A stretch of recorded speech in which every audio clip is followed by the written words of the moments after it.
الحمد للہ المبتدئ خلقہ بالانعام المتفضل علی عبادہ بالاحسان لہ الحمد کلہ فی البکور والآصال وفی کل حین وآن احمدہ حق حمدہ لا احصی ثناء علیہ کما ہوا اثنى علی نفسہ۔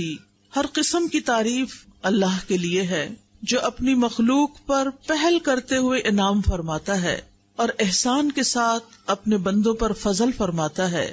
اسی کے لیے ہر قسم کی حمد ہے، صبح اور شام اور ہر وقت اور ہر لمحے میں اس کی ایسی حمد بیان کرتی ہوں کہ جس سے حمد کا حق ادا ہو، اور میں اس تعریف کو شمار کرنے کی طاقت نہیں پاتی۔ اس کی وہی شان ہے جیسا کہ اس نے خود اپنی تعریف کی ہے۔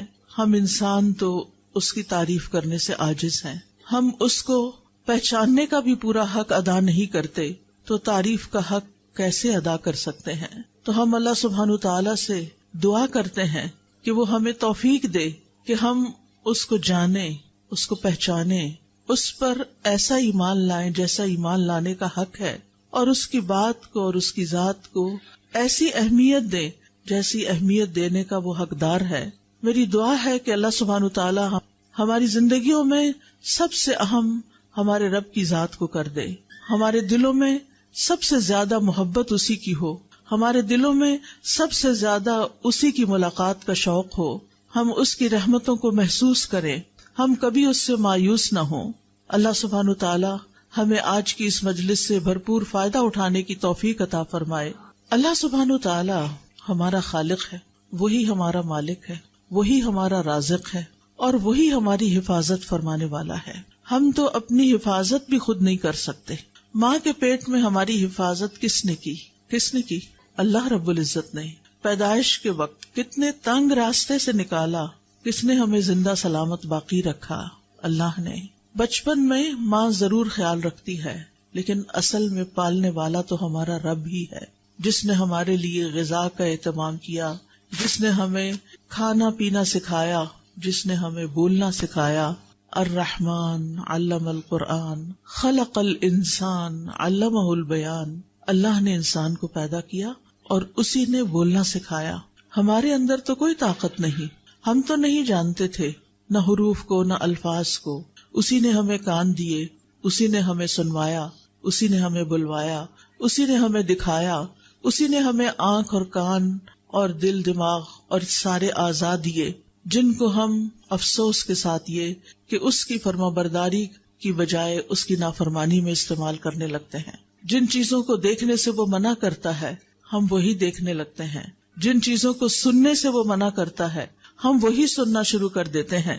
لیکن اس کے باوجود وہ ہم پر اپنی رحمت فرماتا ہے، اور جو کچھ اس نے ہمیں دے رکھا ہے اس کو دیے رکھتا ہے، چاہے ہم اس کی مرضی کے مطابق استعمال کریں یا اس کی مرضی کے خلاف استعمال کریں۔ اللہ سبحانہ تعالیٰ سب کی حفاظت کرتا ہے، لیکن اپنے مقرب بندوں کی، اپنے پیارے بندوں کی خاص حفاظت کرتا ہے۔ اللہ سبحانہ تعالیٰ ہمیں اپنے خاص بندوں میں شامل کر لے۔ اللہ سبحانہ تعالیٰ ہمیں قرآن والوں میں شامل کر لے۔ اللہ سبحانہ تعالیٰ ہمیں السابقون الاولون میں شامل کر لے، جو نیکیوں کی طرف سب سے پہلے رغبت کرتے ہیں، جو نیکیوں کے کاموں میں جلدی کرتے ہیں۔ یسارعون فی الخیرات رغبا ورہبا۔ یہ پیغمبروں کی خصوصیت اللہ تعالیٰ نے بتائی ہے کہ وہ نیکیوں میں، خیر کے کاموں میں بہت جلدی کرتے تھے، کبھی رغبت سے، کبھی رہبت سے، کبھی امید کے ساتھ، کبھی خوف کے ساتھ۔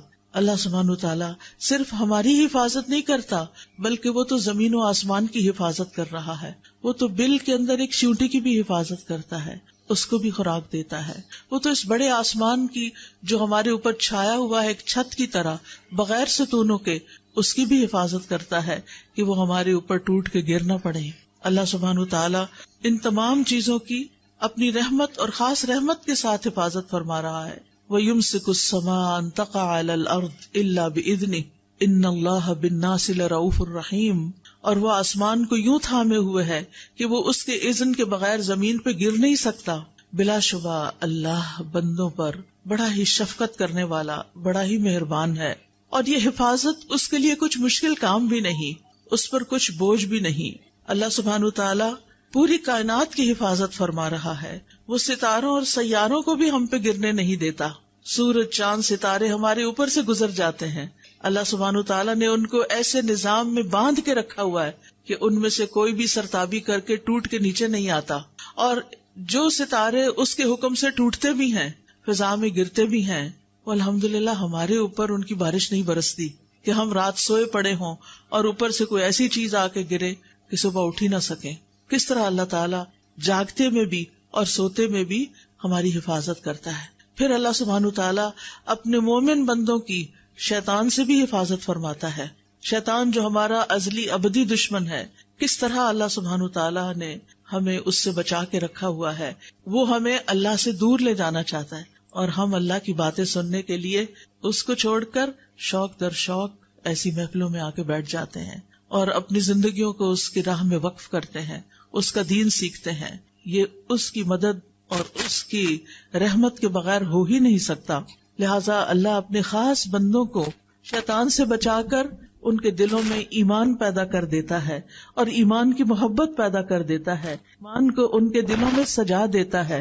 وَلَٰكِنْ حَبَّبَ إِلَيْكُمُ الْإِيمَانَ وَزَيَّنَهُ فِي قُلُوبِكُمْ. اللہ نے ایمان کو تمہارے دلوں میں محبوب بنا دیا اور اس نے ایمان کو تمہارے دلوں میں سجا دیا. شیطان تو کبھی یہ کام نہ کرنے دیتا. اگر اللہ سبحانہ تعالیٰ کی خاص رحمت نہ ہوتی، پھر اللہ سبحانہ تعالیٰ جہاں ہماری دنیا کی مصلحتوں کی حفاظت کرتا ہے، اللہ سبحانہ تعالیٰ ہمارے دین اور ایمان کی حفاظت بھی فرماتا ہے. گمراہ کرنے والی خواہشات اور گمراہ کرنے والے شبہات اور شکوک سے بھی اور شیطان کے وسوسوں سے بھی ہمیں بچاتا ہے. اللہ سبحانہ تعالیٰ کا خاص شکر ہے کہ اس نے ہماری عقل کی حفاظت کی ہے کہ ہم بات سمجھ پاتے ہیں. اس نے ہمارے صحت کی حفاظت کی ہے کہ ہم اپنے کام چل پھر کے کر سکتے ہیں. اس نے ہماری قوتوں کی حفاظت کی ہے کہ ہم دیکھ سکتے ہیں، سن سکتے ہیں، بول سکتے ہیں، ہم بہت سے کام کر سکتے ہیں، چیزیں اٹھا سکتے ہیں، رکھ سکتے ہیں. اور اس میں آپ دیکھیے کہ خاص طور پر اللہ کے جو خاص بندے ہوتے ہیں جو اپنے اعضاء کو اللہ سبحانہ تعالیٰ کی رضا کے کاموں میں لگاتے ہیں، ان کی کس طرح اللہ تعالیٰ مدد فرماتے ہیں. ابو طیب الطبری کے بارے میں آتا ہے کہ وہ 100 سال کی عمر سے بھی زیادہ آگے بڑھ گئے تھے، لیکن وہ اپنی عقل اور قوت سے فائدہ اٹھا سکتے تھے، یعنی ان کی عقل برقرار تھی. عام طور پر تو یہ ہوتا ہے نا، جو لوگ بوڑھے ہونے لگتے ہیں ان کا حافظہ کمزور ہو جاتا ہے، وہ بھولنے لگتے ہیں اور بعض اوقات وہ بالکل بیکار ہو جاتے ہیں.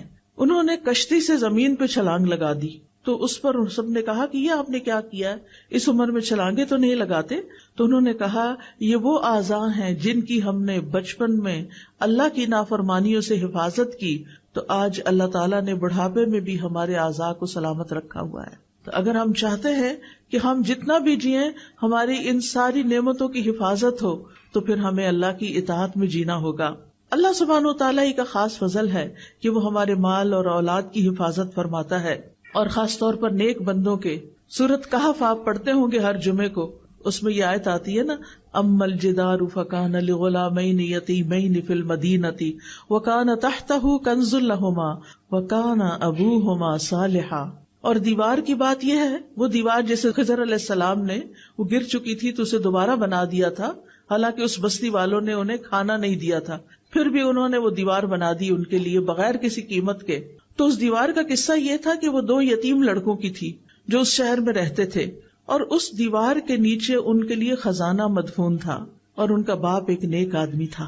تو باپ کی نیکی کی وجہ سے اس کے فوت ہونے کے بعد اس کی اولاد کے خزانے کی وراثت کی حفاظت کی جا رہی ہے.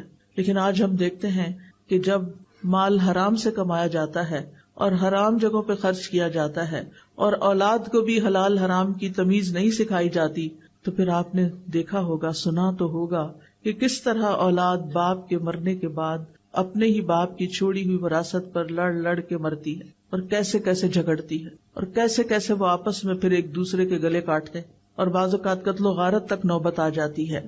لیکن اگر انسان اپنی زندگی کو اللہ کی اطاعت میں گزارتا ہے تو اس سے نہ صرف یہ کہ زندگی میں فائدہ ہوتا ہے، بلکہ مرنے کے بعد بھی اللہ تعالیٰ غائبانہ طریقے سے اولاد کی بھی حفاظت کرتا ہے اور مال کی بھی حفاظت کرتا ہے اور اس کام کی بھی حفاظت کرتا ہے جو آپ اپنی زندگی میں کرتے ہیں. اس حفاظت کے لیے آج میں آپ کو ایک دعا سکھاؤں گی اور اس کا مطلب بھی بتاؤں گی، تاکہ ہم اس دعا کو اپنی زندگی میں شامل کریں اور اللہ تعالی ہماری قوتوں کی حفاظت فرمائے، اور پھر یہ حفاظت ہمارے مرنے کے بعد بھی جاری رہے۔ میرے پیچھے کہیے، اللہم متعنی بسمعی وبصری واجعلہما الوارث منی وانصرنی علی من ظلمنی وخذ منہ بثأری۔ اے اللہ، تو مجھے میری سماعت اور میری بصارت سے مستفید ہونے کا موقع عطا فرما، اور ان دونوں کو میرے لیے وارث بنا دے، اور مجھ پر ظلم کرنے والے کے خلاف میری مدد فرما، اور تو اس سے میرا انتقام لے۔ صحابہ کی کثیر تعداد نے اس دعا کو روایت کیا ہے۔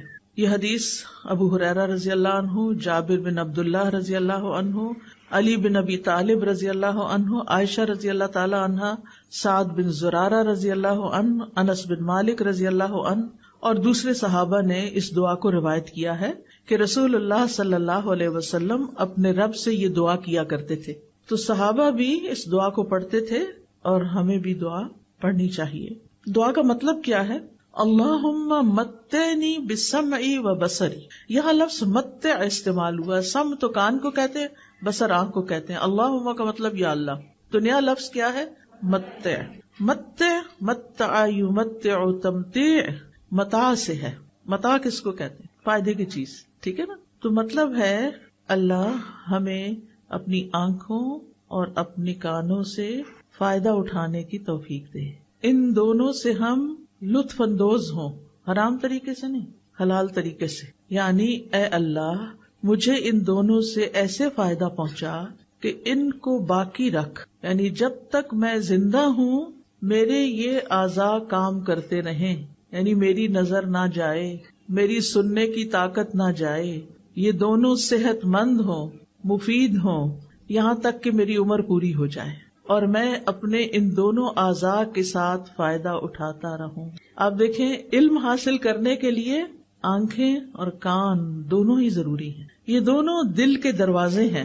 ہم آنکھوں سے دیکھتے ہیں، پڑھتے ہیں اور دل میں اتارتے ہیں، یا پھر کانوں سے سنتے ہیں اور دل میں اتارتے ہیں۔ دل میں علم جمع نہیں ہو سکتا جب تک کہ ہم اپنی آنکھوں اور کانوں کو استعمال نہ کریں۔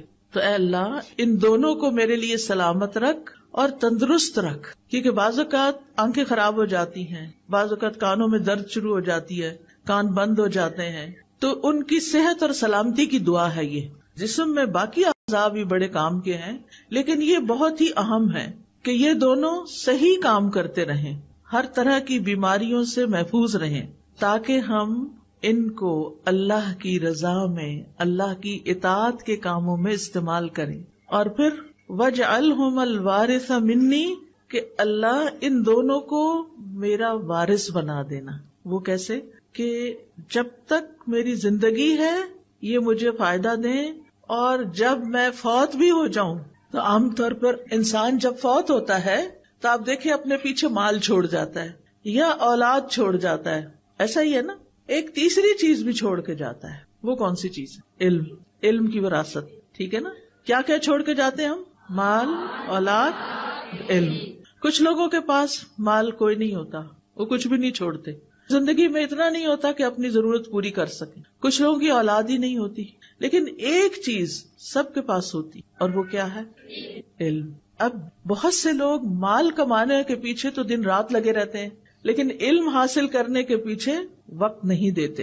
ایسا ہی ہے نا؟ وہ کہتے ہیں ہمارے پاس وقت نہیں ہے، حالانکہ وقت ہوتا ہے۔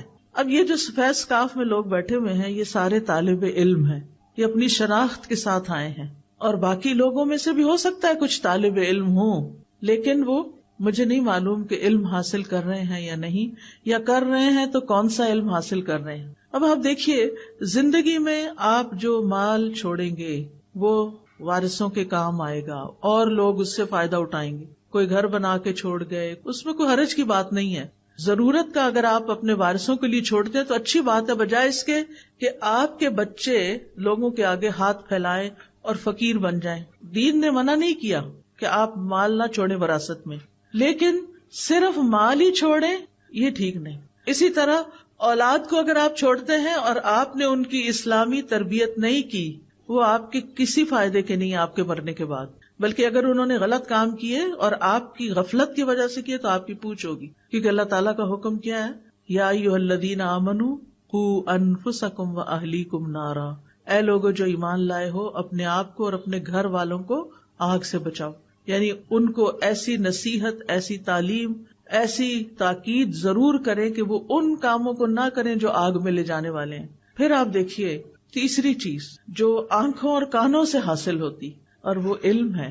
اگر وہ آپ نے حاصل کیا اور کسی کو سکھا گئے، کسی کو پڑھا گئے، کسی کو دے گئے، کوئی کتاب لکھی یا لوگوں کو ویسے تیار کیا، ان پر محنت کی، ان پر مال خرچ کیا کہ وہ پڑھ جائیں، کچھ بچوں کے لیے آپ نے جگہ بنا کے دی، کچھ کی فیس دی، کچھ کو کتابیں لے کر دی، اب یہ ساری چیزیں، یہ جو آپ کام کر رہے ہیں، یہ صدقہ جاریہ کا کام ہے، اپنے ہی مال کا ایک حصہ جو اولاد کے علاوہ آپ نے نیکی کے کام کے لیے چھوڑا۔ اور زندگی میں آپ نے اپنے آنکھوں اور کانوں کو استعمال کر کے جتنا بھی دین کا علم حاصل کیا، قرآن کا علم حاصل کیا، پھر آگے آپ نے اس کو سکھایا، پڑھایا، لوگوں پر محنت کی، وہ آپ کی وارث بنے گی، وہ لوگ آپ کے وارث ہوں گے۔ اور سلسلہ شروع کہاں سے ہوا تھا؟ آنکھوں اور کانوں سے۔ تو اس دعا میں ہم کیا مانگتے ہیں کہ اللہ ان دونوں کو میرا وارث بنا دے۔ مرنے کے ساتھ ہی آنکھیں تو بند ہو جاتی ہیں، کان بھی نہیں سنتے، تو پھر کیسے وارث بنیں گے؟ وراثت تو مرنے کے بعد ہوتی ہے نا، زندگی میں تو وراثت نہیں ہوتی۔ وراثت تو وہ چیز ہوتی ہے کہ جو ہم مرنے کے بعد چھوڑ کے جاتے ہیں۔ تو اگر ہم نے دوسروں میں انویسٹ کیا، دوسروں میں اپنا علم انویسٹ کیا، اس کی مثال کیا ہے؟ مثلاً ایک چھوٹے سے بچے کو آپ نے سورت الفاتحہ سکھا دی جو اس کو پہلے نہیں آتی تھی، پھر آپ نے اس کو اس کا ترجمہ بھی بتا دیا، اس نے سورت بھی یاد کر لی، اس کا ترجمہ بھی یاد کر لیا۔ ایک حرف قرآن کا پڑھنے سے کتنی نیکیاں ملتی ہیں؟ 10۔ اور اگر آپ وہ کسی اور کو سکھا دیتے ہیں تو جتنی دفعہ وہ پڑھتا ہے اس کو بھی 10 مل رہی ہیں، 10 آپ کو بھی مل رہی ہیں۔ اب یہ بچہ 80 سال کی عمر تک زندہ رہتا ہے اور ہر روز دن میں 5 نمازوں کا پابند ہو گیا، کیونکہ آپ نے اس کو نماز کی پابندی بھی سکھا دی، کہ آپ نے 7 سال کی عمر میں اس کو یہ چیزیں سکھائیں، اس نے نماز شروع کر دی، وہ 80 سال تک نماز پڑھتا رہا، سمجھ کے پڑھتا رہا۔ وہ دن میں کم سے کم بھی اگر فرض پڑھے جائیں تو 17 فرض ہیں، 17 دفعہ اس نے ہر روز سورت فاتحہ پڑھی۔ ایک دفعہ سورت فاتحہ کے حرف گن کے دیکھیں کتنے سارے ہیں، وہ سارے حرف ان کو 10 سے ملٹی پلائی کریں کہ ایک دفعہ سورت فاتحہ وہ بچہ پڑھتا ہے تو آپ کو کتنی نیکیاں مل جاتی ہیں۔ اور دن میں 17 دفعہ، اور پھر وہ 80 سال پڑھتا رہا۔ آپ اپنی قبر میں سوئے ہوئے ہیں، وہ بچہ آپ کے علم کا وارث بنا ہوا ہے، وہ اس کو استعمال کر رہا ہے، آپ نے اس پر احسان کیا تھا، اب وہ احسان واپس آپ کی طرف آ رہا ہے۔ ان احسنتم احسنتم لانفسکم۔ آپ دیکھیے ہم سب مسلمان ہیں، ہم سب کو سورۃ فاتحہ تو آتی ہے نا، قل هو اللہ احد تو آتی ہے نا۔ آپ دیکھیے کوئی گلی بازار ایسا نہیں مجھے دکھائی دیتا کہ جہاں بچے فارغ پھرتے نظر نہ آئیں، کوئی دکانوں پہ بےچارے غریب بیٹھے ہوئے ہیں، کوئی گلی بازاروں میں پھر رہے ہیں، ان کو کوئی پوچھنے والا نہیں، ان کی ماؤں کے پاس بھی علم نہیں، ان کے لیے کوئی مدرسہ نہیں، ان کے لیے کوئی گھر نہیں، ان کے لیے کوئی استاد نہیں، جبکہ اتنے مسلمانوں کو نماز تو آتی ہے نا۔ اگر اور کچھ نہیں آپ کر سکتے تو کچھ بچوں کو نماز ہی سکھا دیں اور نماز کا ترجمہ ہی سکھا دیں، کتنی بڑی وراثت چھوڑ کے جائیں گے آپ۔ اور اگر آپ ان کو ناظرہ قرآن پڑھا دیں اور پھر جب ناظرہ ختم کر لیں تو ساتھ ترجمہ، لفظی ترجمہ سکھا دیں۔ ضروری نہیں کہ ہر بندہ پورا عالم بنے، وہ پورا تفہیم دین کورس کرے، ہر ایک کے لیے پاسبل نہیں ہوتا، لیکن قرآن کی تلاوت تو سب نے کرنی ہوتی ہے نا، روز اللہ کا کلام ہے۔ تو اگر آپ خود پڑھا رہے ہیں بہت اچھا، اگر آپ نہیں پڑھا سکتے آپ انتظام کریں جگہ جگہ، جہاں آپ کے رشتہ داروں کے گھر ہیں، جہاں کہیں کہ اپنے گھر کا ایک حصہ، ایک کونا چند بچوں کے لیے مختص کرو، ایک ٹیچر مقرر کرو جس کی آپ ٹریننگ کریں، آپ اس کی تنخواہ دیں، وہ جم کے بچوں کو پڑھائے، وہ بھی آپ کا مال بھی لگ رہا ہے اور آپ کی ہدایت بھی وہاں جا رہی ہے۔ یہ بھی آپ کے وارث بن جائیں گے، کیونکہ آپ نے انتظام کیا، آپ نے محنت کی، آپ نے ان کو شوق دلایا، آپ نے مال خرچ کر کے ٹیچر مقرر کی. 1-2 گھنٹے کے لیے شام کے وقت میں جو بچے اسکولوں سے آ جاتے ہیں، اپنے بچوں کو بھی بٹھا لیں، گلی محلے ہمسائے کے بچوں کو بھی بلا کے بٹھا لیں، ایک ٹیچر کا انتظام کر دیں. آپ خود سوچئے کہ آپ نے کتنا بڑا نفع کمایا، کیا کچھ پا لیا. اور کرتے کرتے اگر ہم سب جتنے بھی لوگ اس حال میں ہیں، اگر سب یہ کام شروع کر دیں، میرا نہیں خیال کہ ہری پور کا کوئی ایک بچہ بھی جاہل رہ جائے گا. لیکن ہم نہ اپنا وقت دیتے ہیں، نہ اپنا مال لگاتے ہیں، اور نہ ہی اس طرف توجہ کرتے ہیں کہ یہ ہے خزانہ جو ہمیں ساتھ لے کے جانا ہے، یہ ہے وہ نعمت جو قبر میں ہمارے پیچھے ہمارے کام آئے گی. تو وَاجْعَلْهُمَ الْوَارِثَ مِنِّي، اللہ میرے ان دونوں حواس کو مرتے دم تک سلامت رکھنا کہ میں ان سے تیری کتاب پڑھتی رہوں، پڑھاتی رہوں. پھر اسی طرح وَانصُرْنِي عَلَىٰ مَن يَظْلِمُنِي، اور اے اللہ تو میری مدد فرما اس کے مقابلے میں جو مجھ پہ ناحق زیادتی کرے. کیونکہ بعض اوقات لوگ جن کے پاس تھوڑی سی بھی طاقت ہوتی ہے ہمیں کمزور سمجھ کر ہمارے اوپر ظلم کرتے ہیں. یہ مختلف طرح کے ظلم ہو سکتے ہیں. مختلف طرح کے کیا ظلم ہو سکتے ہیں کہ بعض لوگ آپ کو ایموشنلی بلیک میل کرتے ہیں اور آپ پہ ظلم کرتے ہیں، بعض آپ کا مال چھین لیتے ہیں، بعض آپ کی وراثت کا حصہ چھین لیتے ہیں، بعض لوگ آپ کے اوپر ناحق الزام لگاتے ہیں. آپ نے کوئی غلط کام کیا نہیں ہوتا اور وہ کیا کرتے ہیں، وہ آپ کے اوپر جھوٹے الزام لگا دیتے ہیں اور ہم کچھ بھی کر نہیں پاتے. ہم مظلوم، یا اللہ، پھر کس کو پکارتے ہیں؟ اللہ کو پکارتے ہیں، یا اللہ تو ہی ہے ہمارا، تو ہماری مدد فرما اور اس ظلم کے مقابلے میں تو میرا ساتھ دے. اس لیے یہ دعا بڑی ہی ضروری ہے. اور ظلم کی کئی قسمیں ہوتی ہیں، صرف مار دھاڑی ظلم نہیں ہوتا. کسی کو بلیک میل کرنا، کسی کے اوپر جھوٹے الزام لگانا، یہ ساری چیزیں ظلم میں آ جاتی ہیں. اور وَخُذْ مِنْهُ بِثَأْرِي، اللہ جو مجھ پر ظلم کر رہا ہے نا تو اس سے میرا بدلہ لے اور میرا حق مجھے دلا دے. کیونکہ بعض لوگ ظلم کر کے سمجھتے ہیں وہ صحیح کر رہے ہیں، ان کو یہ پتہ ہی نہیں ہوتا کہ ہم کسی کا حق مار رہے ہیں. تو وہ اللہ سبحانہ وتعالیٰ سے آپ دعا کریں کہ وہ آپ کو آپ کا حق دلائے، اور اللہ سبحانہ وتعالیٰ دلا سکتا ہے. اور پھر آپ دیکھیے کہ بعض اوقات یہ بھی ہوتا ہے کہ صرف لوگ ظالم نہیں ہوتے، ہم بھی ظالم بن جاتے ہیں. کسی ایک نے ہمارے خلاف کوئی بات کی ہوتی ہے، ہم ان کے پورے خاندان کو رگیت دیتے ہیں. اب وہ ظالم تو ہے، لیکن جو مظلوم تھا وہ ظالم بن چکا اور دوسروں کے اوپر الزام تراشی کر رہا ہے، سب کو بیچ میں رگید رہا ہے، فلاں بھی ہے، فلاں بھی، فلاں بھی. اور بعض اوقات ہم سوچے سمجھے بغیر ایسی باتیں کر رہے ہوتے ہیں. تو اس میں ہمیں ضرور خیال رکھنا چاہیے کہ یا اللہ سارے لوگ نہیں، جس نے مجھ پہ جو اصل کلپریٹ ہے بس میں صرف اسی کے خلاف تیری مدد چاہتی ہوں، مجھے دوسرے لوگوں سے کوئی شکایت نہیں. کیونکہ بعض اوقات کسی کا بیٹا ہو سکتا ہے، کسی کا باپ ہو سکتا ہے، تو اگر بیٹا ظالم ہے تو باپ کا تو قصور نہیں، وہ تو روکتا ہے لیکن وہ ظلم سے باز نہیں آتا. کسی کی بیوی ہو سکتی. اب مثال کے طور پر آپ دیکھیں، ہمیں ہر طرح کے ظلم سے بچنے کی کوشش کرنی چاہیے. بعض اوقات کچھ مائیں اپنے بچوں پہ ظلم کر رہی ہوتی ہیں، بلا وجہ مار کے، بلا وجہ چیخ چلا کے، اور ہم سمجھتے ہیں یہ ہمارے بچے ہیں نا، ہم جو چاہیں کریں. نہیں، ہم جو چاہیں نہیں کر سکتے، اس کا بھی حساب لیا جائے گا. حدیث میں آتا ہے فَالْمَرْأَةُ رَاعِيَةٌ فِي بَيْتِ زَوْجِهَا وَمَسْئُولَةٌ عَنْهَا، عورت اپنے شوہر کے گھر میں نگران ہے اور اس سے اس کے بارے میں سوال کیا جائے گا، اس سے پوچھا جائے گا کہ اس نے یہ کام اپنی ذمہ داری کیسے ادا کی. تو اس لیے ہمیں اپنے بچوں کے ساتھ بھی ظلم نہیں کرنا. اچھا، بعض اوقات بعض خواتین اپنی بہوؤں کے ساتھ ظلم کرتی ہیں، ان کے اوپر اتنے کام ڈال دیتی ہیں جو ان کی ذمہ داری نہیں ہوتے، یا اگر ان کی کوئی بات پسند نہیں آتی تو ان کے خلاف بیٹے کے کان بھرتی ہیں، اور یہ بھول جاتی ہیں کہ اگر یہ گھر تباہ ہوا تو نقصان کس کا ہے؟ اپنا ہی ہے. جو لڑکی اس گھر سے چلی جائے گی کیونکہ اس کے اوپر ظلم ہو رہا تھا، تو آپ دیکھیں کہ آج پہلی شادی کرنا بھی کتنا مشکل ہو گیا، تو دوسری شادی کیسے کی جائے گی؟ پھر آپ دیکھیے کہ بعض لڑکیاں بزرگوں پہ ظلم کرتی ہیں، بعض بہویں ساسوں پہ ظلم کرتی ہیں، ان کے پاس کوئی ٹھکانہ نہیں رہنے کے لیے، لیکن وہ کسی صورت ان کو برداشت نہیں کرتی. آج رات تقریباً 10:30 کا ٹائم تھا، میں فون بند ہی کرنے لگی تو کسی کی کال آ گئی. کوئی بزرگ خاتون تھی، بہت رو رہی تھی. میں پریشان ہوئی کہ ان کو کیا ہوا، ان کے منہ سے بات نہیں نکل رہی تھی. تو انہوں نے بتایا کہ میں بیمار ہوں، یعنی میری اب اتنی عمر ہو گئی ہے، میرے ساتھ بیمار بیٹی رہتی ہے، کوئی بیٹا ساتھ رہنے کو تیار نہیں، میں کدھر جاؤں. خیر میں نے ان کو تسلی دی، آپ اپنے گھر میں رہیں، آپ کو کہیں نہیں جانا، اللہ آپ کے ساتھ ہے، اللہ آپ کی مدد کرے گا. ٹھیک ہے، میں سمجھتی ہوں کہ بعض اوقات بزرگ چھوٹی چھوٹی باتوں میں ناراض ہو جاتے ہیں، انٹرفیئر کرتے ہیں، گھروں کا ماحول خراب ہوتا ہے، لیکن پھر بھی یہ تو کہیں نہیں نا کہ ان کو چھوڑ کے انسان کہیں اور چلا جائے، ان کو تنہا چھوڑ دے، اور وہ عمر کے اس حصے میں ہو کہ انہیں فائنینشیل سپورٹ نہ بھی چاہیے ہو تو مورل سپورٹ چاہیے ہوتی ہے. بزرگوں کو سب سے زیادہ جو چیز تکلیف دیتی ہے وہ تنہائی ہے. جب گھر میں پوتے پوتیاں ہوتے ہیں، نواسے وغیرہ ہوتے ہیں، تو ان کے لیے ایک خوشی کی بات ہوتی ہے، وہ ان کے ساتھ دل بہلاتے ہیں کیونکہ وہ خود بھی بچے بن چکے ہوتے ہیں اور چھوٹے بچوں سے ان کا دل زیادہ لگتا ہے. لیکن اگر لڑکیاں چند دن کے لیے بھی برداشت نہیں کر سکتی تو انہیں سوچنا چاہیے کہ ان پر بھی ایک وقت آنے والا ہے. وہ سمجھتے ہیں اس وقت وہ اپنے بچوں سے کھیل رہی ہیں، وہ ساری زندگی ان کے بچے رہیں گے.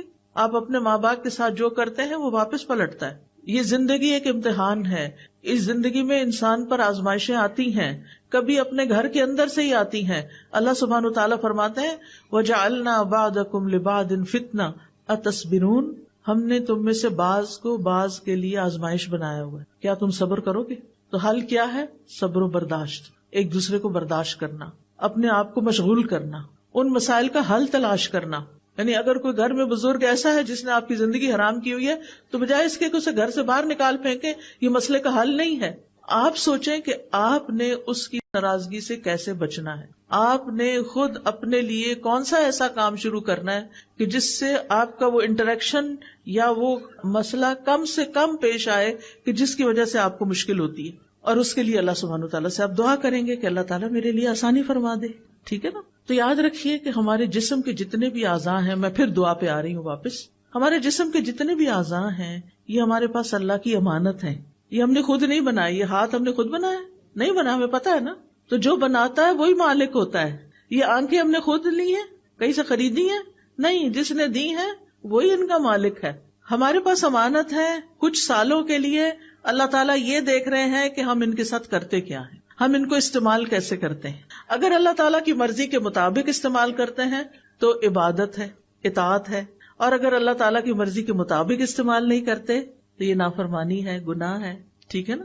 یہ اعضاء اللہ کی عظیم نعمتوں میں سے. اللہ تعالیٰ فرماتے ہیں واللہ اخرجکم من بطون امہاتکم لا تعلمون شیئا وجعل لکم السمع والابصار والافئدہ لعلکم تشکرون. اور اللہ نے تمہیں تمہاری ماؤں کے پیٹوں سے اس حال میں نکالا کہ تم کچھ نہیں جانتے تھے. اس نے تمہارے لیے کان اور آنکھیں اور دل بنا دیے تاکہ تم شکر ادا کرو. تو ہم نے کیا کرنا ہے؟ شکر ادا کرنا ہے. شکر کیسے ادا ہوتا ہے؟ ان نعمتوں کا صحیح استعمال کر کے، مالک کی مرضی کے مطابق استعمال کر کے. کانوں سے ہم کیا کچھ سنتے ہیں، کتنا کچھ سنتے ہیں، اور وہ سب کچھ ہمارے اندر جا رہا ہوتا ہے. آنکھوں سے ہم کیا کچھ دیکھتے ہیں، وہ سب کچھ ہمارے اندر جا رہا ہوتا ہے. یہ ہمارے دل کے ساتھ کنیکٹڈ ہے. اسی لیے ایک آنکھیں ظاہر میں ہیں اور ان کے پیچھے جہاں یہ کنیکٹ ہوتی ہیں وہاں دل کی بھی آنکھیں ہیں اور دل کے بھی کان ہیں. کچھ لوگ صرف ظاہری آنکھوں سے چیزوں کو دیکھتے ہیں، عبرت نہیں پکڑتے، اس سے کوئی سبق نہیں لیتے، وہ صرف سامنے سامنے کے سرفیس پہ دیکھ رہے ہیں. اور کچھ لوگ چیزوں کو دل کی آنکھ سے دیکھتے ہیں، گہرائی سے دیکھتے ہیں، سبق لیتے ہیں، اللہ کو پھر یاد کرتے ہیں. یتفکرون فی خلق السماوات والارض، آسمانوں اور زمین کی تخلیق میں غور و فکر کرتے ہیں، پکار اٹھتے ہیں ربنا ما خلقت ھذا باطلا، اے ہمارے رب تو نے اس کو بیکار نہیں پیدا کیا، سبحانک تو پاک ہے کہ کوئی بیکار کام کرے، فقنا عذاب النار تو ہم سب کو آگ کے عذاب سے بچا لے. اور پھر آپ دیکھیے کہ اللہ تعالیٰ کی پہچان کے بعد اللہ کے کلام کو پڑھنے کے لیے، سمجھنے کے لیے کان اور آنکھ کا ہونا اور صحت مند ہونا یہ بہت بڑی نعمت ہے. اور پھر اس کا صحیح رستے پر استعمال کرنے کی توفیق ہونا یہ بہت بڑی نعمت ہے. ابن قیم کہتے ہیں بندے کے اعضاء میں سے ہر عضو میں اللہ کے لیے عبودیت ہے جو اسی عضو کے ساتھ خاص ہے، اور ایک اطاعت ہے جو اس سے مطلوب ہے. وہ عضو اسی کے لیے پیدا کیا گیا ہے اور اسی اطاعت کے لیے مہیا کیا گیا ہے. یعنی ہمیں یہ سب کچھ کسی مقصد کے لیے دیا گیا ہے. تو اعضاء کو استعمال کرنے کے حوالے سے بندوں کی 3 قسمیں ہیں، 3 طرح کے لوگ ہیں. نمبر 1 وہ لوگ جو ان اعضاء کو پیدا کیے جانے کے مقصد کو پورا کرتے ہیں، یعنی ان اعضاء سے وہی کام لیتے ہیں جن کے لیے یہ پیدا کیے گئے. یہ بہت نفع مند تجارت کر رہے ہیں، اپنے لیے بہت کچھ اکٹھا کر رہے ہیں، جیسے میں نے سورۃ فاتحہ سکھانے کی مثال دی۔ نمبر 2، جس مقصد کے لیے اعضاء کو پیدا نہیں کیا گیا وہ کام کرتے ہیں، یہ دوسری قسم کے لوگ ہیں۔ ایسے لوگ سخت خسارے میں ہیں کہ انہوں نے ان آنکھوں سے وہ کچھ دیکھا جو اللہ کی نافرمانی کا تھا، جس کو دیکھنے سے اللہ نے منع کیا تھا۔ آج آپ دیکھیں کتنے ہی لوگ ہیں کہ موبائل فون کے فتنے کی وجہ سے ننگی فلمیں، گندی فلمیں، جھوٹی باتیں، فضول ڈرامے اور پتہ نہیں کیا کچھ دیکھتے رہتے ہیں۔ یہ آنکھوں کا غلط استعمال ہے، کانوں کا غلط استعمال ہے، اس پر پوچھا جائے گا، اس پر پکڑ ہوگی، اس کام سے توبہ کرنی چاہیے۔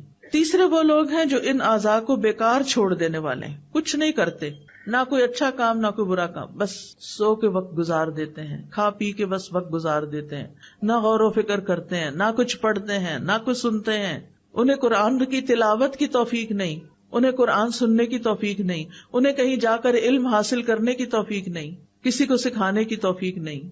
ایسے لوگ اپنا نقصان کر رہے ہیں۔ آج جو آپ لوگ یہاں میرے سامنے بیٹھے ہیں، میں بعض چہرے ایسے دیکھ رہی ہوں کہ جس میں ماشاء اللہ بالکل بزرگ خواتین ہیں، ان کو اللہ نے اس عمر میں شوق دے دیا کہ وہ قرآن پڑھیں اور سیکھیں اور سکھائیں، اور یہ بھی خوش قسمتی کی علامت ہے۔ علم حاصل کرنے کے لیے کوئی عمر کی قید نہیں، مرتے دم تک انسان کو سیکھتے رہنا چاہیے، اور اگر بھول بھی جاتا ہے، نہیں سمجھ آتا، آپ اس مجلس میں بیٹھے رہتے ہیں، کچھ تو حاصل ہوتا ہے نا، کیونکہ ایسی مجالس میں بیٹھنے والوں کی بھی بخشش کر دی جاتی۔ تو پہلی قسم کا جو شخص ہے اس کا ہر کام عبادت ہے، کیونکہ وہ جس چیز کو دیکھتا ہے عبرت کی نگاہ سے دیکھتا ہے، کچھ سبق لیتا ہے اور اللہ کو یاد کرتا ہے۔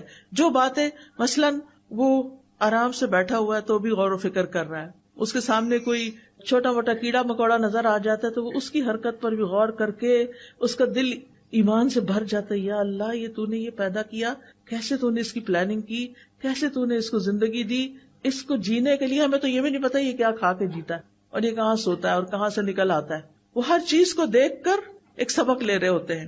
اسی طرح وہ کھڑے ہوں تب، بیٹھے ہوں، کھا رہے ہوں، پی رہے ہوں، سو رہے ہوں، اپنے لباس پہن رہے ہوں، ہر حال میں وہ ایسے غور و فکر میں ہوتے ہیں کہ اللہ کو یاد کر رہے ہوتے ہیں، ان چیزوں سے سبق لے رہے ہوتے ہیں۔ ایسے لوگ ہر لمحہ عبادت میں ہوتے ہیں۔ دوسری قسم کے لوگ جو فضول چیزیں بولتے، سنتے، دیکھتے رہتے ہیں، ان کا ہر عمل ان کے خلاف جائے گا، ہر چیز میں ان کی پکڑ ہوگی، کیونکہ غلط چیز انسان دیکھ لیتا ہے نا تو وہی پھر خیالات بھی آتے ہیں، غلط چیزیں سن لیتا ہے۔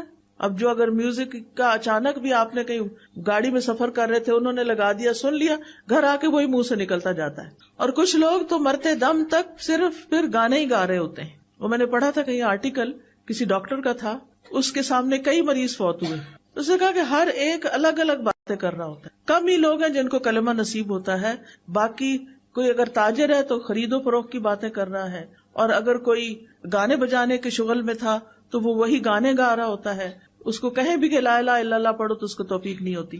تو جو کام ہم زندگی میں کرتے رہتے ہیں نا، موت کے وقت بھی انہی کی فکر لگے گی، وہی کر رہے ہوں گے۔ فون پہ جو باتیں کر رہے ہوتے ہیں نا ہر وقت، یہ سن رہے ہوتے ہیں، یا جو میسجز کر رہے ہوتے ہیں، اور جن چیزوں میں ہماری دلچسپی زیادہ ہوتی ہے، سوتے جاگتے اٹھتے، کچھ لوگ تو رات کو بھی فون آف نہیں کرتے، رات کو بھی اٹھ کے دیکھتے رہتے ہیں کیا میسج آیا ہے۔ نتیجہ کیا ہوگا کہ جب زندگی کی آخر ہوگی نا، کچھ لوگ تو بیماری میں بھی میوزک سن رہے ہوتے ہیں، بزرگ لوگ ہیں زندگی کے آخری حصے میں آ گئے، صبح سویرے اٹھ کے ٹی وی لگا لیتے ہیں اور بیٹھ جاتے ہیں، ناشتہ بھی ٹی وی کے آگے ہو رہا ہے، کھانا بھی ٹی وی کے آگے، فضول چیزیں دیکھے جا رہے ہیں۔ اپنی زندگی ضائع کریں، بند کریں، ان چیزوں کو بند کریں، اللہ کی طرف رجوع کریں، توبہ کریں، ذکر کریں، کچھ علم حاصل کریں، کوئی اچھی باتیں سنیں، کوئی اچھی باتیں کسی کو سکھائیں، ہر وقت ٹی وی کے آگے نہیں بیٹھے رہیں۔ یہ چیزیں فتنہ بن گئی ہیں ہمارے لیے، اور ایسے لوگوں کا پھر ہر عمل ان کے خلاف قیامت کے دن حجت بنے گا۔ تیسری قسم کا شخص جو ہے غفلت میں پڑا ہوا ہے، اگر غفلت سے باز آ جائے تو انشاءاللہ اسے فائدہ ہی فائدہ ہے، اور اگر غفلت میں مر گیا تو حساب سخت ہے۔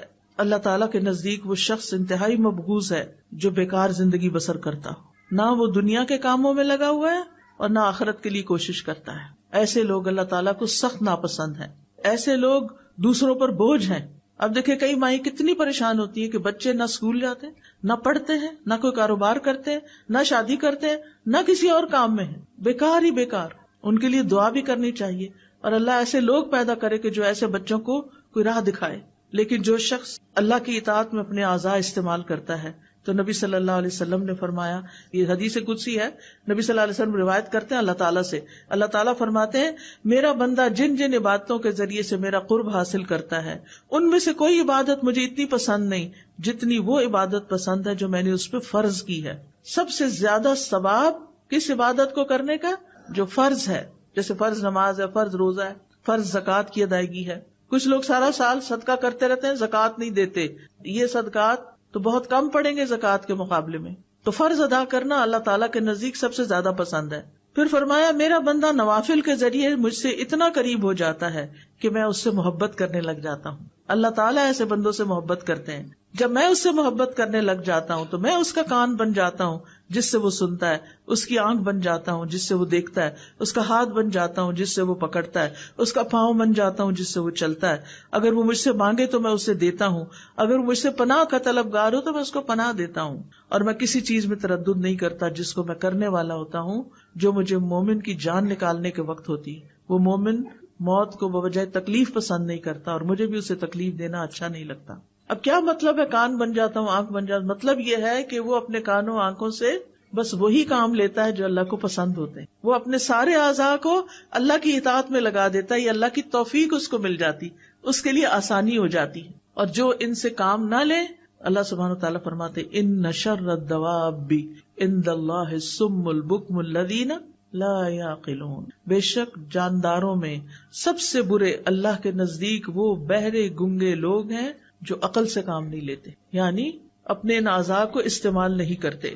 ایسے لوگ اندھیروں میں ہیں، گمراہ ہیں، غافل ہیں.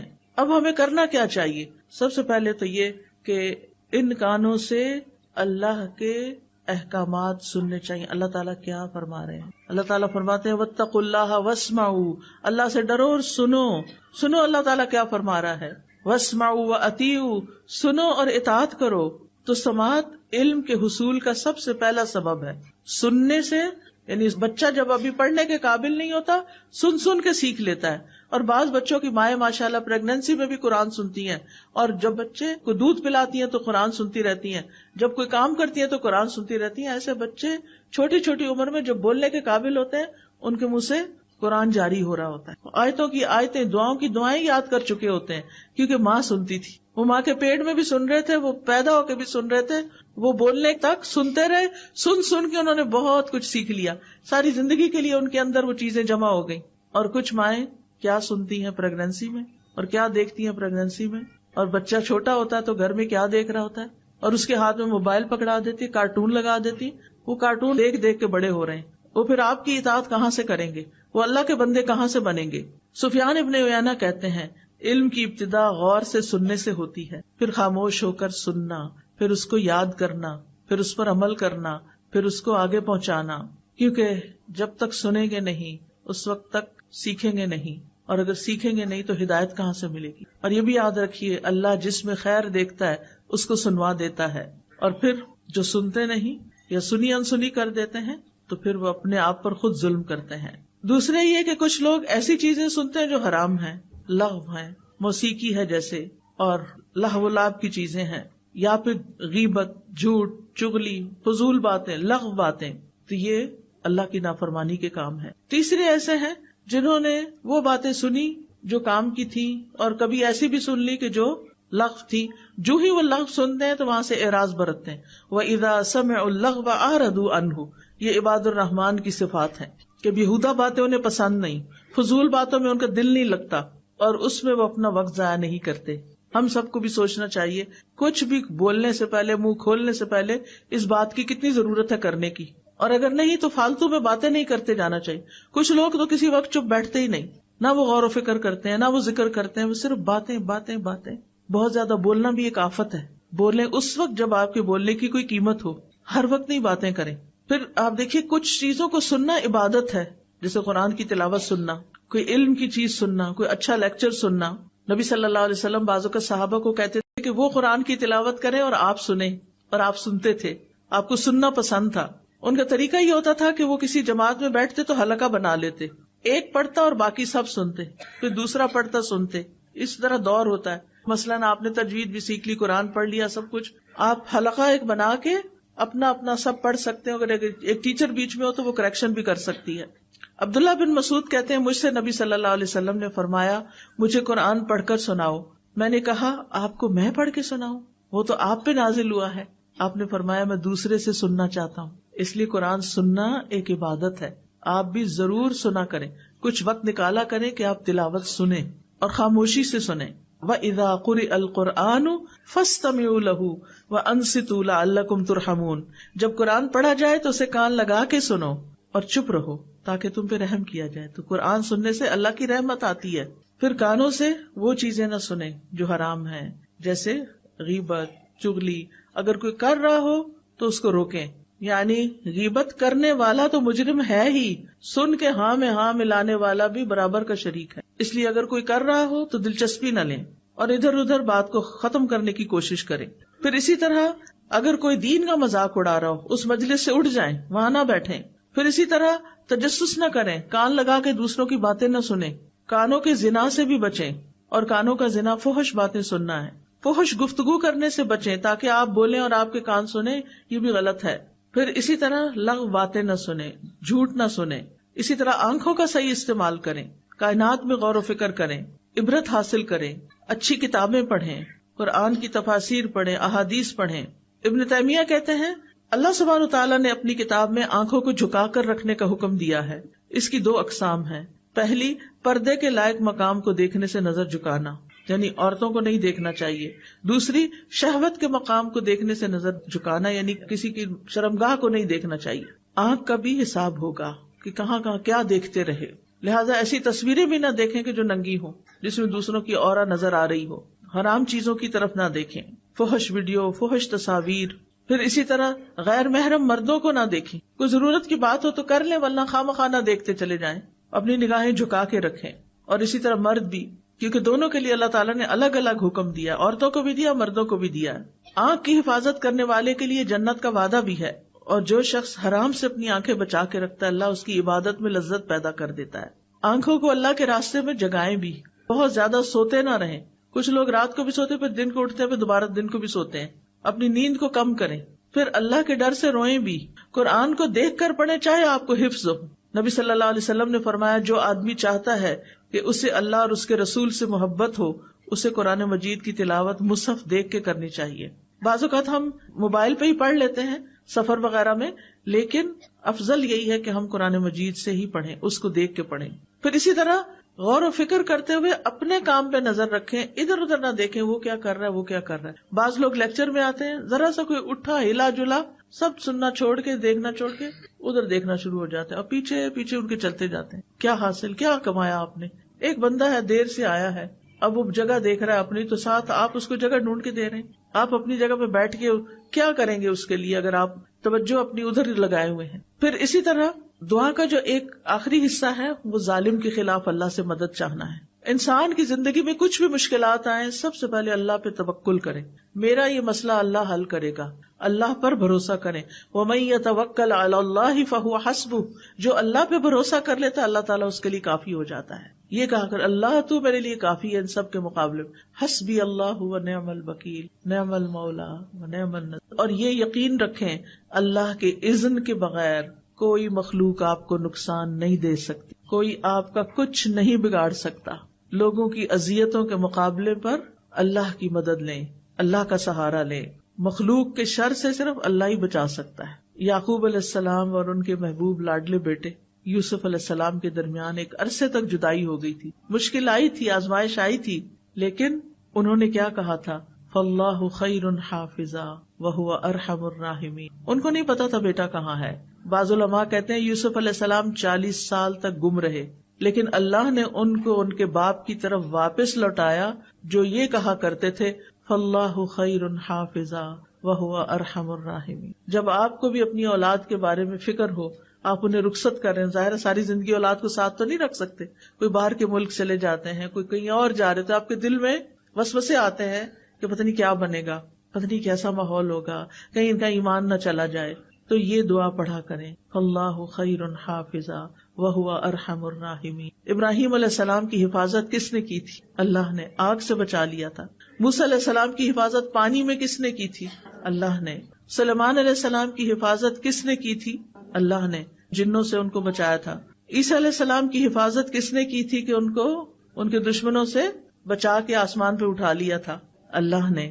اللہ اپنے بندوں کی غیبی مدد کے ذریعے حفاظت کرتا ہے. رسول اللہ صلی اللہ علیہ وسلم کی غار ثور میں حفاظت کس نے کی تھی؟ اللہ نے. لہٰذا جب آپ دعا مانگے، آپ کو خوف ہو، خطرہ ہو دشمنوں سے، تو آپ یہ کہا کرنا اللہ جیسے آپ نے ابراہیم علیہ السلام کی حفاظت کی، جیسے آپ نے باقی ایک ایک کا نام لے کے جو میں نے ابھی آپ کو ذکر کی، اللہ میرے بچوں کی بھی ایسے ہی حفاظت فرما. اللہ سبحانہ تعالیٰ نے ہر بندے کی حفاظت کا ذمہ لیا ہوا ہے. مجاہد کہتے ہیں ہر انسان پر ایک فرشتہ مقرر ہے جو نیند کی حالت میں اور جاگتے ہوئے اس کی جنات، انسانوں اور کیڑے مکوڑوں سے حفاظت کرتا ہے. اور خاص طور پر اگر آپ رات کو آیت الکرسی پڑھ کے سوتے ہیں، آمن الرسول آخر تک پڑھ کے سوتے ہیں، تو آپ کے لیے فرشتے مقرر کر دیے جاتے ہیں جو آپ کی حفاظت کرتے ہیں. کعب احبار کہتے ہیں اگر اللہ تعالیٰ تم پر فرشتے مقرر نہ کرتا جو تمہارے کھانے، تمہارے پینے، تمہارے پردے کی چیزوں میں تمہارا دفاع نہ کرتے تو جن تمہیں اچک کے لے جاتے. لیکن یہ اللہ ہی حفاظت کرتا ہے اور فرشتوں کے ذریعے کرتا ہے. تو اب دعا کر لیتے ہیں اللہ سبحانہ وتعالی ہماری حفاظت فرمائے. سبحان اللہ والحمد للہ ولا الہ الا اللہ واللہ اکبر ولا حول ولا قوة الا باللہ العلی العظیم. اللہم صل علی محمد وعلی آل محمد کما صلیت علی ابراہیم وعلی آل ابراہیم انک حمید مجید. اللہم بارک علی محمد وعلی آل محمد کما بارکت علی ابراہیم وعلی آل ابراہیم انک حمید مجید. اللہم اصلح لی سمعی وبصری واجعلہما الوارثین منی وانصرنی علی من ظلمنی وارنی منہ ثأری. اے اللہ میری سماعت اور میری بصارت کی اصلاح کر دے اور ان دونوں کو میرا وارث بنا دے. جو مجھ پہ ظلم کرے اس کے خلاف میری مدد فرما اور مجھے اس سے انتقام لے کر دکھا. اللہم اقسم لنا من خشیتک ما تحول به بیننا وبین معصیتک ومن طاعتک ما تبلغنا به جنتک ومن اليقین ما تهون به علینا مصیبات الدنیا ومتعنا باسماعنا وابصارنا وقوتنا ما احییتنا واجعلہ الوارث منا واجعل ثأرنا علی من ظلمنا وانصرنا علی من عادانا ولا تجعل مصیبتنا فی دیننا ولا تجعل الدنیا اکبر ہمنا ولا مبلغ علمنا ولا تسلط علینا من لا یرحمنا. اے اللہ ہم میں اپنا خوف اتنا تقسیم کر دے کہ ہمارے اور ہمارے گناہوں کے درمیان حائل ہو جائے، اور اپنی فرما برداری ہم میں اتنی تقسیم کر دے کہ وہ ہمیں تیری جنت تک پہنچا دے، اور اتنا یقین کہ ہم پر دنیا کی مصیبتیں آسان ہو جائیں. اور جب تک ہم زندہ ہیں ہمیں ہماری سماعت، ہماری بصارت، ہماری قوت سے فائدہ اٹھانے کی توفیق دے اور اسے ہمارا وارث بنا دے، اور ہمارا انتقام اسی تک محدود کر دے جو ہم پر ظلم کرے، اور جو ہم سے دشمنی رکھے اس کے مقابلے میں ہماری مدد فرما، اور ہمارے دین میں ہم پر مصیبت نازل نہ فرما، اور دنیا کو ہی ہمارا اصل اور بڑا غم نہ بنا، اور نہ دنیا کو ہمارے علم کی انتہا بنا، اور ہم پر کسی ایسے شخص کو مسلط نہ کر جو ہم پر رحم نہ کرے.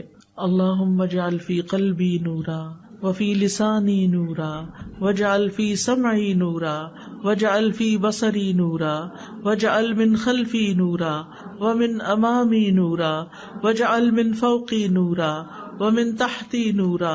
اللہم اعطنی نورا. اللہم انی اعوذ بک من شر سمعی ومن شر بصری ومن شر لسانی ومن شر قلبی ومن شر منی. اے اللہ میں تیری پناہ چاہتا ہوں اپنے کان کی برائی سے، اپنی آنکھ کی برائی سے، اپنی زبان کی برائی سے، اپنے دل کی برائی سے، اور اپنے مادہ منویہ کی برائی سے. یا اللہ ہمیں ہمارے نفس کے شر سے بچا لینا. اللہ ہمیں سماعت اور بصارت کے زائل ہو جانے سے بچا لینا.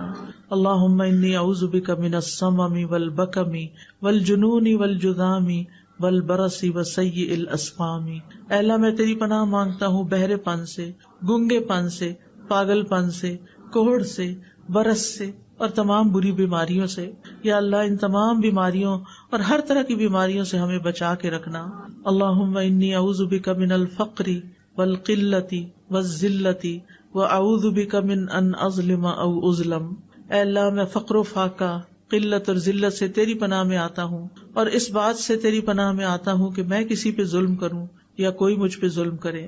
اللہم انت عضدی و نصیری بک احول و بک اصول و بک اقاتل.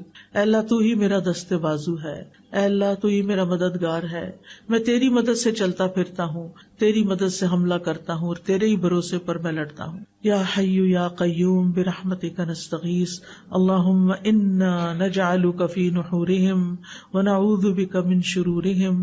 اے اللہ ہم تجھے ان کے بالمقابل کرتے ہیں جو ہم پر ظلم کرتے ہیں، اور ان کے شر سے تیری پناہ مانگتے ہیں. رب اعنی ولا تعن علی وانصرنی ولا تنصر علی وامکر لی ولا تمکر علی واہدنی ویسر ہدای الی وانصرنی علی من بغی علی. اللہم اجعلنی لک شکارا لک ذکارا لک رہابا لک مطواعا الیک مخبتا اواہا منیبا. رب تقبل توبتی واغسل حوبتی واجب دعوتی وثبت حجتی واہد قلبی وسدد لسانی واسلل سخیمۃ قلبی. یا رب العالمین یا ارحم الراحمین. جتنی بہنیں آئی ہیں یا اللہ ان سب کا آنا بیٹھنا سیکھنا قبول فرما. ہم سب کو ان باتوں پر عمل کی توفیق عطا فرما. یا اللہ جو دعائیں ہم نے کی ہیں ان کو قبول فرما. یا اللہ جو بیمار ہیں انہیں صحت عطا فرما، جو دکھی لوگ ہیں ان کے دکھ دور فرما، جن کے دلوں میں کوئی خاص دعائیں ہیں یا اللہ ان کی دعائیں پوری فرما. یا رب العالمین ہمارے والدین پر اپنی رحمت نازل فرما. اللہ ہم سب کی اولاد کو ہدایت عطا فرما، ان سب کو ہمارے لیے صدقہ جاریہ بنا.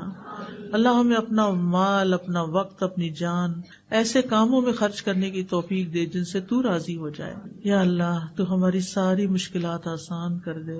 اللہ ساری مشکلات آسان فرما دے. یا اللہ تو ہماری قوتوں کو مرتے دم تک بحال رکھنا. یا اللہ تو ہم سے راضی ہو جا.